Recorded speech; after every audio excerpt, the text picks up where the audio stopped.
오늘은 성경 괴관 설교 55번째 시간입니다. 디모데후서 말씀을 살피며 우리가 끝까지 지켜야 할 것들이라는 제목으로 하나님의 말씀을 전할 때 크신 은혜가 있기를 소원합니다. 한 가지 안내를 드리면 지금 인터넷으로 예배를 드리시는 분들에게 전하는 말씀입니다. 지금 화면이 제대로 안 나오는데 강대상 화면이 멈춰 있는데 지금 컴퓨터상에 오류가 있는 것 같습니다. 양해 부탁드립니다. 성도님들, 이제 9월 중순입니다. 1년에 4분의 3이 이제 거의 다 왔다는 얘기죠. 이제 3개월하고 한 보름 정도 이제 2025년도가 남았습니다. 한 해 목표 잘 이루고 계십니까? 우리는 새해를 맞이하며 올해 목표가 성취되기를 원했습니다. 그래서 하루하루 맡겨진 일에 열심히 살아오셨을 줄 압니다. 이렇듯 우리에게 장래의 목표, 꿈을 위해서 그것을 열심히 이루는 삶이 필요합니다. 그런데 이 과정에서 필요한 것이 있습니다. 무엇을 목표로 삼느냐, 무엇을 꿈으로 삼느냐, 이것이 중요한 것이죠. 근데 우리는 그 가운데 한 가지를 더 생각해 보아야 합니다. 우리는 그리스도인들이죠. 그리스도인다운 목표, 그리스도인다운 꿈을 가져야 합니다. 그리스도인다운 목표가 무엇이겠습니까? 우리는 1차적으로, 그리고 모든 그리스도인들이 공통적으로 가져야 될 목표, 하나님의 영광을 이루는 삶을 살아야 합니다. 하나님께 영광을 돌린다고 해서 우리는 그저 하나님의 들러리의 삶을 살라, 그런 의미가 아니죠. 우리를 창조하시고 우리를 구원하신 그 하나님의 이름을 높이는 삶, 이것은 어떻게 보면 우리 그리스도인들이 살아야 될 당연한 삶의 모습일 것입니다. 그것으로 우리는 하나님의 영광에 참여하게 되죠. 죄인 되었던 우리들이 거룩하신 그 하나님의 영광에 함께 거할 수 있는 그 은혜, 바로 하나님을 영광되게 높이는 삶을 통하여 누릴 수 있다는 것입니다.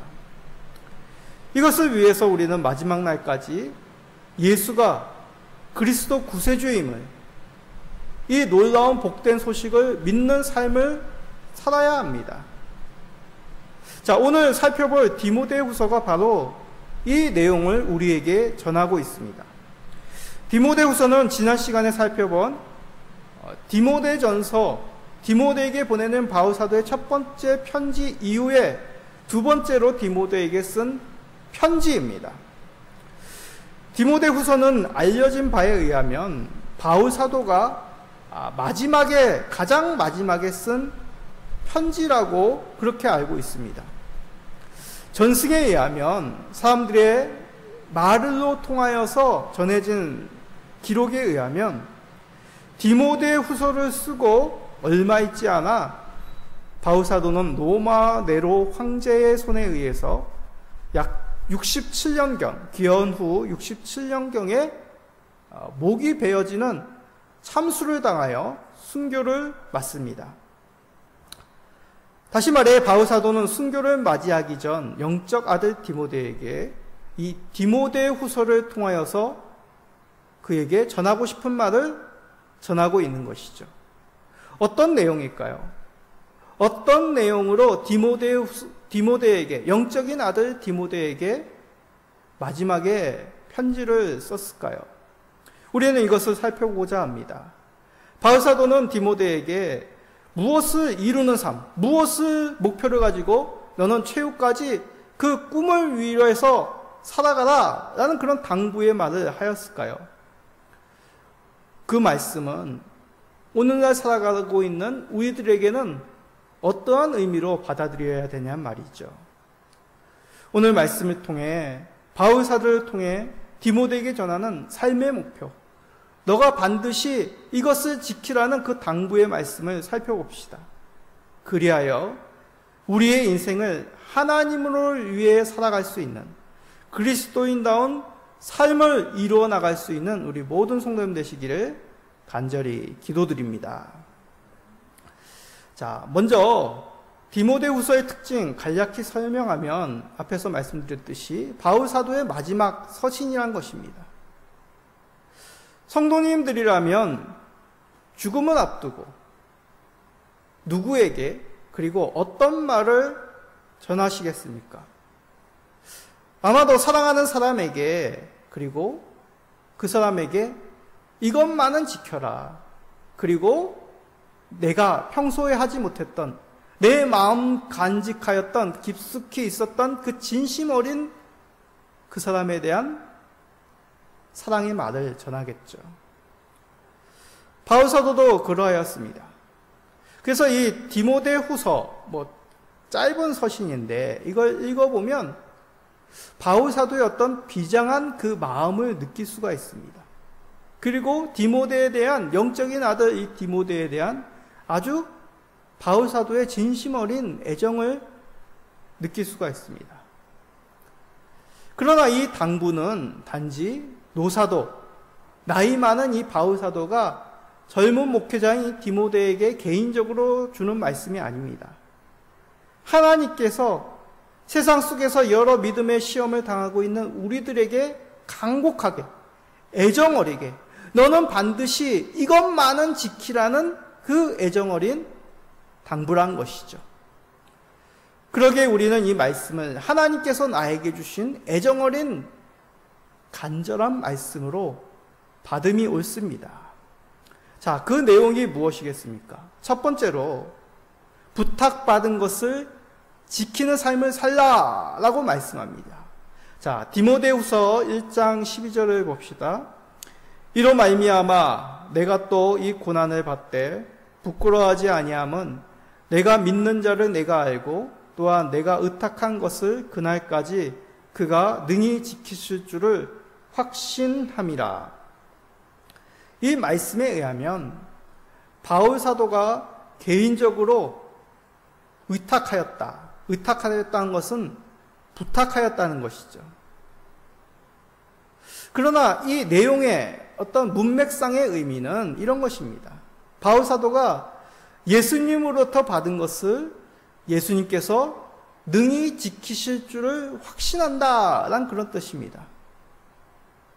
이는 12절에 앞에 보면 고난을 받더라도 부끄러워하지 아니한다라는 그런 내용과 연결되어 지난 바울 사도, 지금 바울 사도는 감옥에 갇혀 있지만 얼마 있지 않으면 순교를 당하지만 두려워하거나 부끄러워하지 않는 이유. 왜냐하면 자신이 믿는 자를 알기 때문에, 그리고 내가 그로 말미암아 모든 것을 부탁하고 지키실 줄을 확신하기 때문에 나는 부끄럽지 않다, 두려워하지 않는다라는 그런 고백입니다. 그렇습니다. 바울 사도가 박해나 고난과 죽음을 두려워하지 않는 이유, 감옥에 비록 갇혀 있지만 부끄러워하지 않는 이유, 그것은 바로 그가 간직하고 있는, 믿고 있는 것이 있기 때문입니다. 바울 사도가 간직하고 믿고 맡기고 있는 것, 이 죽음을 앞둔 이 순간에도 부끄러워하지 않는 그 믿음을 가지고 그가 부탁하고 의지하고 있는 것은 무엇이겠습니까?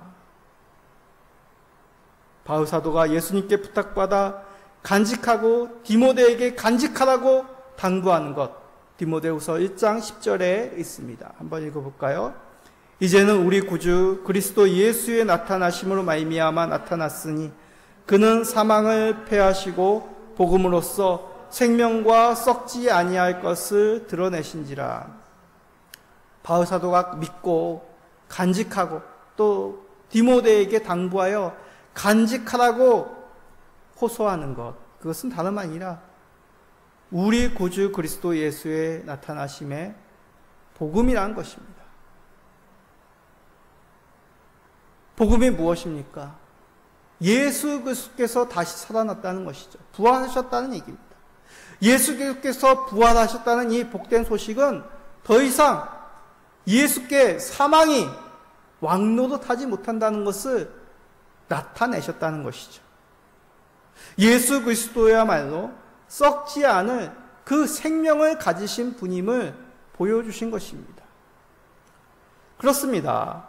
바울 사도가 간직하고 디모데도 간직하라고 당부한 것, 그건 다름 아니라 예수 그리스도가 사망을 이기신 그리스도 구세주라는 놀라운 복된 소식이죠. 아니, 목사님, 그건 당연한 것 아닌가요? 예수 믿으면 예수님이 구세주라고 믿는 것은 당연한 것 아니죠. 종종 우리는 이 당연한 사실, 간직하고 간직하라는 이 당부한 이 말씀, 예수의 사망 권세 이기심, 구세주 되심을 다른 무엇보다도 간직해야 된다는 이 사실, 그러나 이것을 소홀히 하는 경향이 많습니다. 때로는 이 복된 소식, 예수 그리스도가 구세주라는 것보다 나의 삶의 경험, 나의 업적, 더 나아가 내 이름을 드러내기를 원하는 삶을 살아가고 있다는 것이죠. 그런 속담 있지 않습니까? 사람은 죽으면 이름을 남기고 호랑이는 죽으면 가죽을 남긴다고 하죠. 그만큼 우리 인간의 본성 가운데는 내가 누구냐, 내 이름, 후대, 자녀들이, 후손들이 알아주기를, 기억해 주기를 원하는 그런 마음들이 있다는 것이죠. 그러나 우리 그리스도인들은 그리스도 예수의 이름만이 우리의 삶의 흔적으로 남아야 됩니다. 그래서 우리는 예수 그리스도의 전달자라고 말할 수 있는 것이죠. 예수 그리스도의 그 복됨을, 구세주됨을 전달할 수 있는 것, 이를 전하지 않고 자기가 전하고 싶은 내용을 전한다고 생각해 보십시오. 이것을 예로 들면 이런 것입니다. 집배원에 해야 할 일은 맡겨진 우편물을, 그 우편물을 받을 대상에게 바로 전달하는 것이죠. 분실하지 않고. 그런데 이 집배원은 특이합니다. 자기가 직접 편지를 써서 엽서를 적어서 사람들에게 전해주는 것입니다. 이게 옳은 집배원의 모습입니까? 이런 집배원은 한 명도 없을 것입니다. 집배원의 사명은, 맡은 일은 자기가 받은 그 편지, 우편물을, 그 우편물을 받아야 될 대상에게 분실하지 않고 상하지 않고 그 있는 그대로 전해주는 것이 집배원이 해야 할 일인 것이죠. 그렇습니다. 우리가 예수 그리스도의 복음을 간직하는 것, 그것을 맡은 자로 살아가는 것은 바로 이러한 것입니다. 내가 무엇을 새로 만들어서 내 경험을, 내 지식을 전하는 것이 아니라 우리 구주 예수 그리스도 그 이름을, 그 복된 구세주 되심을 전하는 것이죠. 이단이란 것이 바로 이러한 것에 벗어난 것입니다.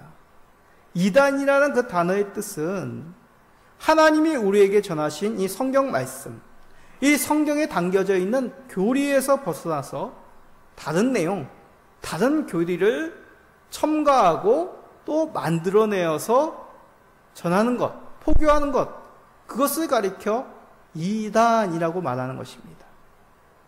제가 지금 이렇게 앞에서 설교하는 것도 마찬가지입니다.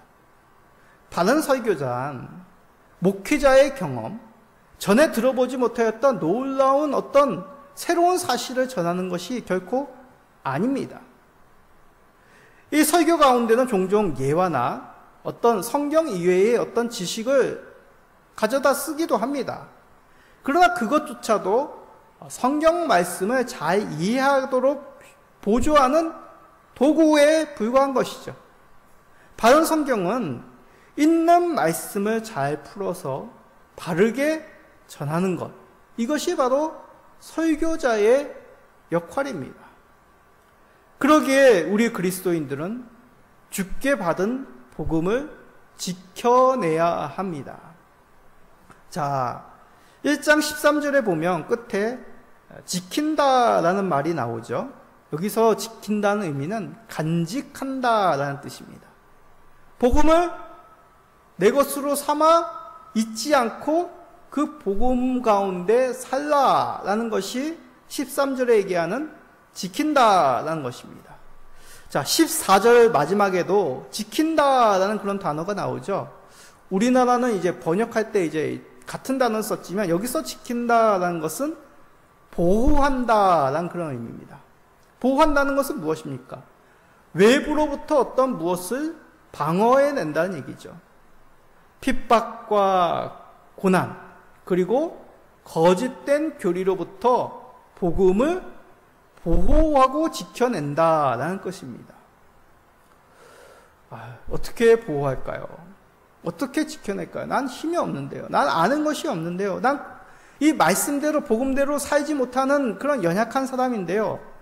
걱정하실 필요 없습니다.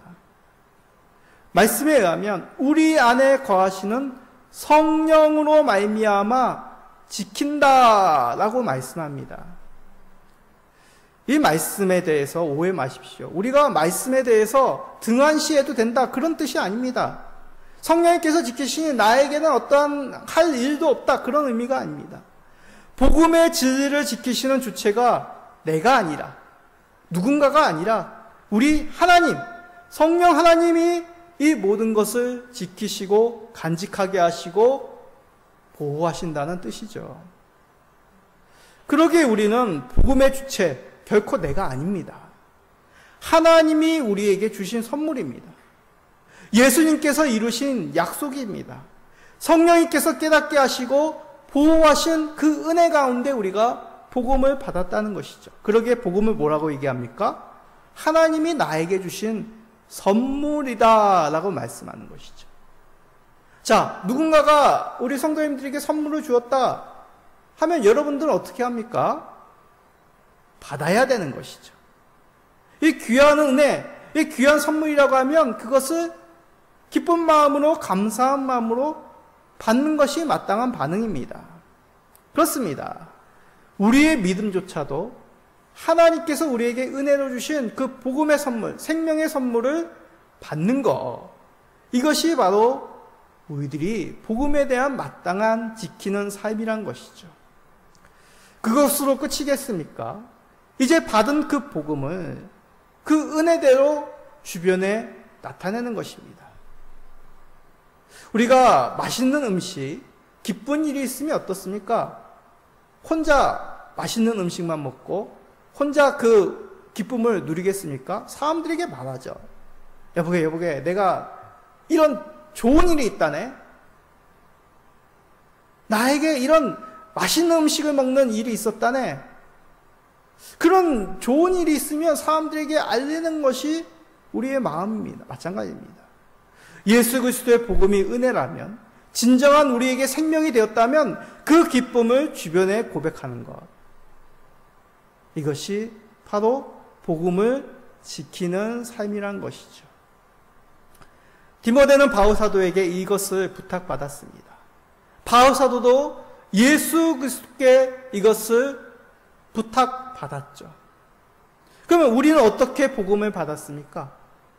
이들을 통하여 정하여진 그 복음이 세월이 지나 많은 사람을 거쳐 우리에게 전해진 것입니다. 대부분 목사님, 교사들, 전도자들, 또 믿음의 부모님들을 통하여, 친구들을 통하여 우리가 복음을 받았습니다. 그들이 있기까지, 그들이 우리에게까지 보내어지기까지 이렇게 그리스도 예수께 복음을 맡은 자들이 전해졌다는 이 사실을 우리는 간직하고 기억해 내야 된다는 얘기죠. 그렇습니다. 우리에게 전해진 이 복음, 우리는 그 은혜의 복음을 받았습니다. 이 그리스도 예수의 복음을 간직하시고 세상 가운데 지킬 뿐만 아니라 세상 가운데 나타내시는데 힘쓰시는 우리 모든 성도님 되시기를 간절히 기도드립니다. 자, 그런데 이 받은 복은 간직하고 누리면서 또 이것을 나타내는 삶을 지키기 위해서 살펴야 할 내용이 있습니다. 자, 디모데후서 3장 1절 2절입니다. 너는 이것을 알라.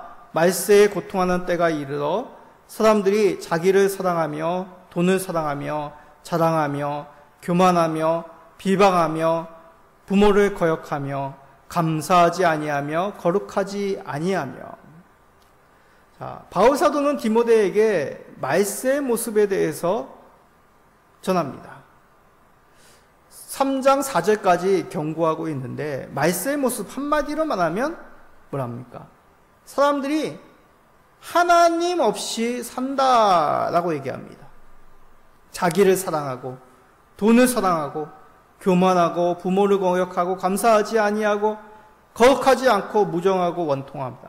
무정하다는 것은 사랑이 없다는 것입니다. 자, 이러한 삶을 살아가는 것 누구일까요? 여기서 얘기하는 바울 사도의 그 말세의 떠남, 말세 때 이런 사람이 나타날 것이다. 이들이 누구냐면 거짓 교사들입니다. 겉으로는 경건의 모양이 있습니다. 하나님의 말씀을 가르칩니다. 그러나 실제의 삶은 경건의 능력, 복음의 상과는 전혀 상관이 없다는 것이죠. 그런 사람들이 나타나서 너희들을 거짓된 말로 가르칠 것이다 라고 경고하고 있습니다. 이들은 말을 많이 합니다. 무엇을 많이 가르칩니다. 그러나 참된 진리가 없기 때문에 이들에게는 생명, 경건의 능력이 없는 것이죠. 자, 이들이 정확히 누구인지 2장 17절에 보면 나옵니다. 후메네오와 빌레도라는 사람이 나옵니다. 자, 후메네오라는 사람은 디모데전서 1장 20절에도 등장하는데 바울 사도는 이를 가리켜 악성 종양, 사탄에게 내어주었다라고 얘기합니다. 자, 너무 좀 돌직구 직설적인 말 아닌가요? 데살로니가서를 우리가 살펴보았는데 이 당시 이당 중에는 이미 부활이 지나갔다, 이르렀다라는 사람들이 있습니다. 예수님이 벌써 이 땅에 임하였다는 것이죠. 그래서 성도들로 하여금 뭐라고 말합니까? 뭐라고 가르쳤습니까? 이제 예수님이 이 땅 가운데 임하였으니 우리는 이 땅의 육적인 삶에 목매이지 마라. 그래서 맡겨진 일에 등한시합니다. 일도 하지 않습니다. 게으릅니다. 헛된 교리 가운데 그들이 잘못된 삶을 살았던 것이죠. 이들이 가르침을 받는다면 결국 믿음에서 멀어져 파선한 배와 같이 어둠 가운데, 죽음 가운데 잠길 것이 분명합니다. 그러기에 무엇이라고 말씀합니까? 복음을 맡은 자로 이것을 분별하고 이로부터 돌아서라 라고 말씀하는 것이죠. 자, 디모데후서 3장 5절을 같이 읽어봅시다. 경건의 모양은 있으나 경건의 능력은 부인하니 이 같은 자들에게서 내가 돌아서라. 돌아선다는 것은 돌아서 떠난다라는 것이죠. 같은 길을 갈 수 없다라는 것이죠. 그들이 하나님의 이름을 언급합니다. 예수님을 구세주라고도 말하기까지 합니다. 그러나 그 속에는 유일하신 하나님, 다른 무엇을 하나님 자리에 앉히는 그러한 잘못된 신앙이 있다는 것이죠. 하나님도 섬기고 다른 무엇도 주로 고백하는 이들의 모습 속에서 같은 방향으로 신앙을 쌓아갈 수 있겠습니까? 성도님들이라면 그렇게 하겠습니까? 그럴 수 없습니다. 예수 그리스도가 아닌 다른 누구를 예수로 고백하고 이미 나는 예수님이 오셨으니 부활체로 부활의 삶을 살고 있다. 그런 자들과 우리는 같이 멍에를 맬 수가 없습니다. 부활을 믿고 부활을 소망하며 부활의 능력을 누리는 삶과 내가 이미 부활한 자가 되었다라고 믿는 것은 전혀 다른 얘기죠. 이런 잘못된 교리에 대해서 우리는 어떤 자세를 취하고 있습니까? 이단 사이비를 연구하는 현대종교소장 탁지원 소장님은 2023년 5월 24일 중앙일보와 대담 가운데 이런 말을 하였습니다. 우리나라에는 자칭 예수, 내가 예수다라고 주장하는 사람들이 50명이나 된다고 합니다. 생각해 보십시오. 예수 그리스도가 이 땅에 이미 재림하셨습니까? 허무맹랑한 말이죠. 주 예수 그리스도의 강림은 모든 자들이 보게 될 두렵고 놀라운 강림이 될 것입니다.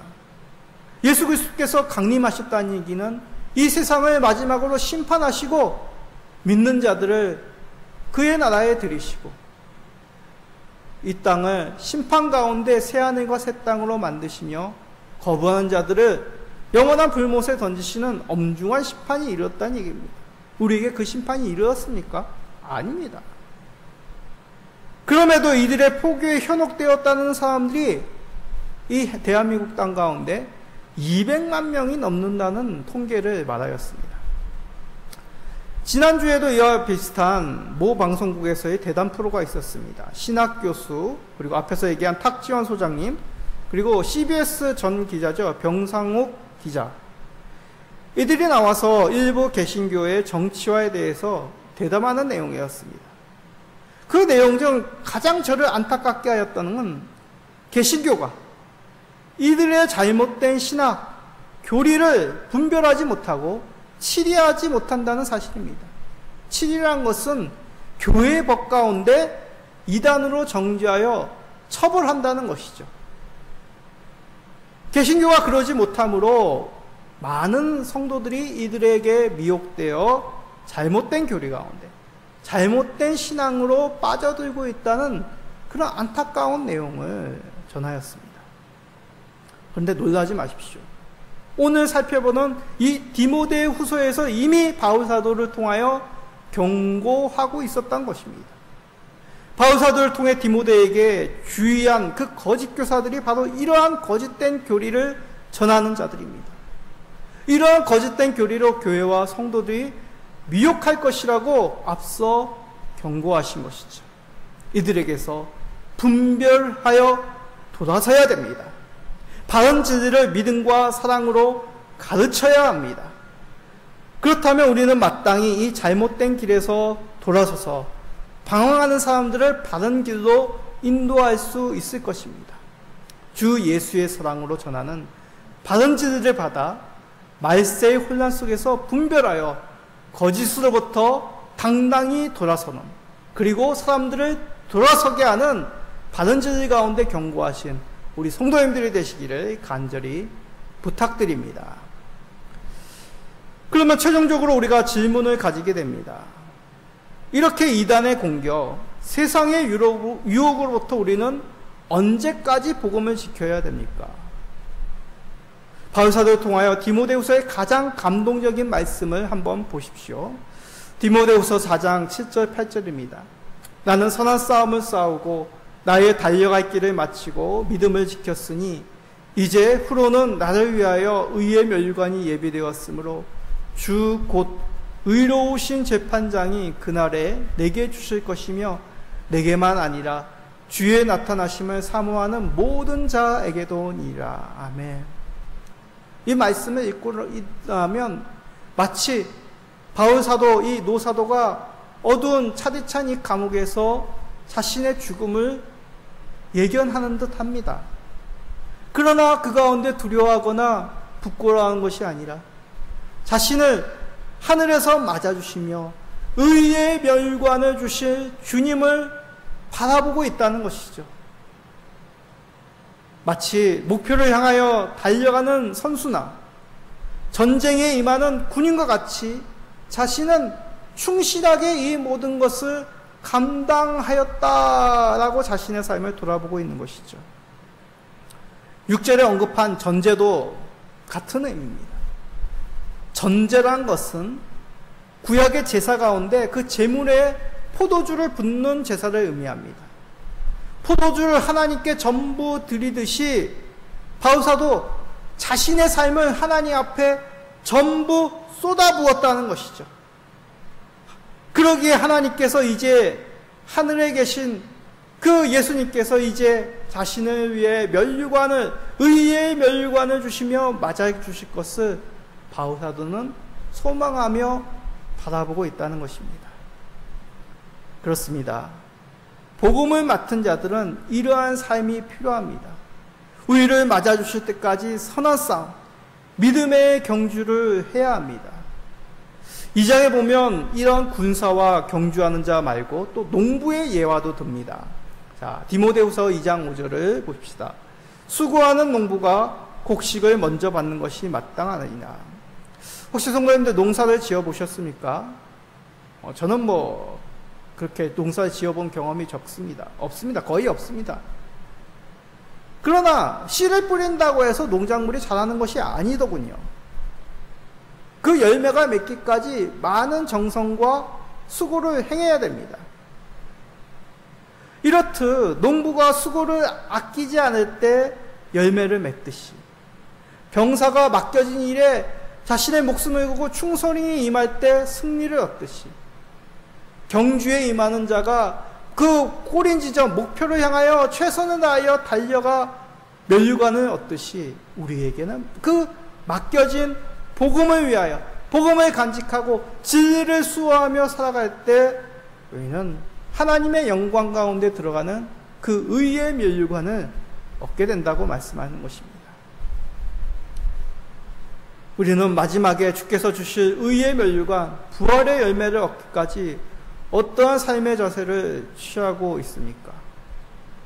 쉽지가 않겠죠? 혹시 불가능한 것 아닐까요? 살 날이 많은 우리에게 이 길은 너무나 멀고 험한 길이 아닐까요? 그런 생각이 드십니까? 바울사도는 이러한 어려운 길을 완주할 수 있었던 힘의 근원을 우리에게 알려줍니다. 자, 디모데후서 4장 17절을 마지막으로 읽고 말씀을 마치겠습니다. 주께서 내 곁에 서서 나에게 힘을 주심은 나로 말미암아 선포된 말씀이 온전히 전파되어 모든 이방인이 듣게 하려 하심이니 내가 사자의 입에서 건짐을 받았느니라. 바울사도가 이렇게 자신의 삶을 전제로 하나님께 부어주시 내어줄 수 있었던 것, 그가 믿음의 경주를 끝까지 최선을 다할 수 있었던 비결이 뭐라고요? 주께서 내 곁에 서서 힘을 주셨기 때문입니다. 주께서 내 곁에 계셨다는 것은 나를 옆에서 지탱하고 계셨다는 얘기죠. 보호하시고 붙잡아 주셨다는 것입니다. 그러한 하나님의 격려와 하나님의 보호하심으로 말미암아 바울사도는 이 믿음의 경주를 완주할 수 있었던 것이죠. 이것을 부탁받은 디모데라고 우리 주님께서 보호하지 않으셨을 것입니까? 아니죠. 그 또한 사도 바울과 같이 에베소 교회를 말씀으로 가르치며 교회와 복음을 지키다가 기원 후 80년경 순교를 당하였습니다. 충실히 복음을 지킴으로 말씀을 가르치고 끝까지 견디다 주님이 주시는 의의 면류관을 받은 것이죠. 이것은 우리가 모두 다가 순교를 당해야 된다, 그런 의미가 아닙니다. 우리가 주께서 부르시는 그날까지 성도다운 삶을 지켜야 된다는 말씀입니다. 우리는 이것을 바라며 복음을 지키고 있습니까? 그렇다면 주께서 우리에게 주시는 그 성도의 영광을 바라보며 하루하루 살아가고 있다는 뜻이겠습니다. 우리 곁에서 우리를 붙들고 계신 그 주님의 응원 가운데 더욱 힘을 냅시다. 세상의 풍조, 능력 없는 이 세상의 목소리에 우리의 마음을 더 두지 마시기 바랍니다. 우리가 있는 가정에서나 직장에서나 우리의 일상의 삶 속에서 복음을 간직하시고 거짓된 것을 분별하여 바른 진리 가운데 전하시는 그 영광 가운데 주께서 오시는 날 가운데 이 성도의 삶을 성실히 살아가시는 우리 모든 성도님 되시기를 예수 그리스도의 이름으로 축복드립니다. 아멘.